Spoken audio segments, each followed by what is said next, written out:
Okay, we're going to continue to look at a few other examples from this chapter and continue learning about calculus and economics. So let's take a look at this example. Suppose that the hamburger in the previous problem has a cost function of C equals 5,000 plus 0.56x.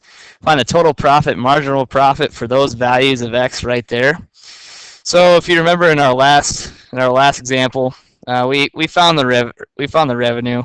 So to find the profit function, we need to take the revenue minus the cost. All right.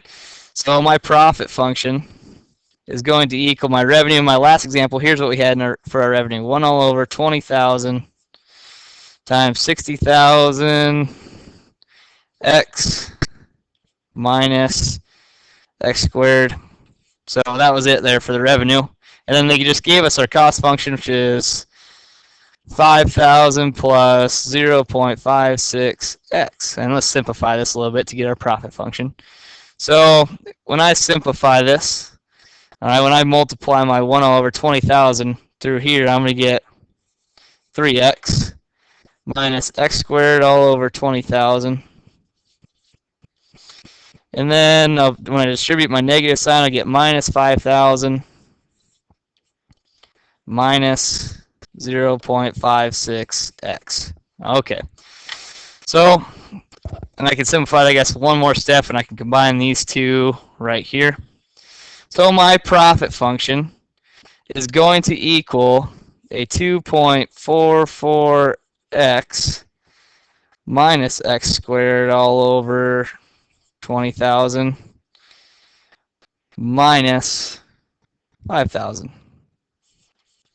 So there's our profit function right there. We found that. That's one thing they want us to evaluate. Find the total profit. There's our profit function. That's one thing we need to plug all three of those values in for, and we'll do that here in a little bit. While we're there, let's just find the marginal profit while we're at it. And I got to clear some more space here.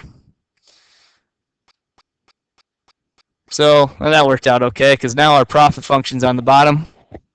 Now let's get it up a little higher here. Okay, so our profit function was a 2.44x minus x squared all over 20,000 minus 5,000. And we're going to find the marginal profit now, which is a derivative of the profit function. So dp over dx. When we take the derivative, we'll have a 2.44 minus, I'll bring my 2 down, and then I can simplify. So what I'm doing here is I'll bring my 2 down, so 2x all over 20,000. That'll simplify to be just x over 10,000. So x all over 10,000. So we found our profit function, and now we found our marginal profit function. Okay. And they want us to evaluate at those three values. If you were to evaluate at those three values, when you plug in 20,000. If you plug in 20,000 into the profit function, you get 23,800. And then in the marginal, you'll get 44 cents. So when you plug 20,000 into here and here, this is what you get here. Okay? When you plug 24,400, you get a bigger profit of 24,768 and a marginal profit of $0 extra for every one you make. And then when you plug in 30,000, we actually start to lose money for everything we sell. Okay, so this is where this stuff becomes important. And we'll lose 56 cents every time we make it, all right, for each additional unit. So this is why, calculus is important in the business world, because you can actually figure out when you actually start to lose money. It's not beneficial for your company to sell so much, so many goods. So there's that example right there. Example number 5. I went a little too far. Example number 5. Okay. Example number 5. In marketing a certain item, a business has discovered that the demand for an item is represented by the price equals 50 yellow over the square root of x. So that's the demand function. So that's what we're going to get for our price. Price equals 50 yellow over square root of x. The cost of producing x items for a given is given by the cost function of 0.5x plus 500. Find the price per unit that yields a maximum profit. I gave you a hint. Maximum profit occurs when the marginal revenue is equal to the marginal cost. So our dp over dx is going to equal dr over dx minus dc over dx, and we're going to set that equal to 0. So the first thing we need to do, all right, our profit function is going to equal our revenue minus our cost. All right, and we know from way up above that R equals, so way up here, that R equals XP.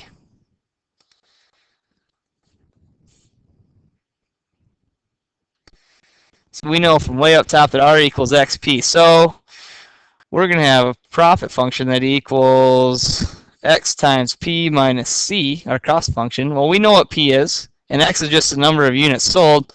So we're going to have our profit function is going to equal X times 50 all over the square root of X minus then our cost function, which is right here, minus 0.5x plus 500. All right, and to simplify that a little bit, I'll get our profit equal. When we divide here, we can cancel out, we can subtract power, so that's the power to the 1 power to the 1/2 power. So I'll have 50 to the 1/2 power, so I'll have 50 times the square root of x minus 0.5x minus 500. Okay, so there is my profit function right there. And we said up there that our profit is maximized when we set our profit function, the derivative of our profit function, equal to 0. Notice how if I take the derivative, I'll have the derivative of the revenue, and I'll have the derivative of the cost. If I take the derivative of my profit function, so I'm doing all that stuff. So we'll take the derivative, we'll set it equal to 0, and we'll get our maximum profit. So take the derivative, dp over dx. Take the derivative. So you got 50 times x to the 1/2. Bring my 1/2 down. I'll have 25. Reduce my power by 1. I'll have x to the negative 1/2. So the square root of x. Okay, minus 0.5. All right, and when we set this equal to 0, then we'll be able to solve for our maximum profit. So let's set it equal to 0 and solve. We'll bring our 0.5 over. So you have 25 equals 0.5 times the square root of x. Then you divide by 0.5. So I have 50 equals the square root of x. So x equals 2,500 after I square it out. So since x equals 2,500, we solved what our maximum units sold. That's our maximum there. So to figure out our maximum profit, let's go ahead and our maximum price. Let's go put it up there. So I have 50 all over the square root of 2,500, which is just 50. So I have 50 over 50. So our best price for our product is $1 per unit. Our $1 per unit, and that's what they wanted. They wanted the cost of producing X items. Okay, or they wanted to find the price. That's what we found the price by figuring out the value that maximized our profit, and then plugging that value back into our price formula up here for that problem right there. All right.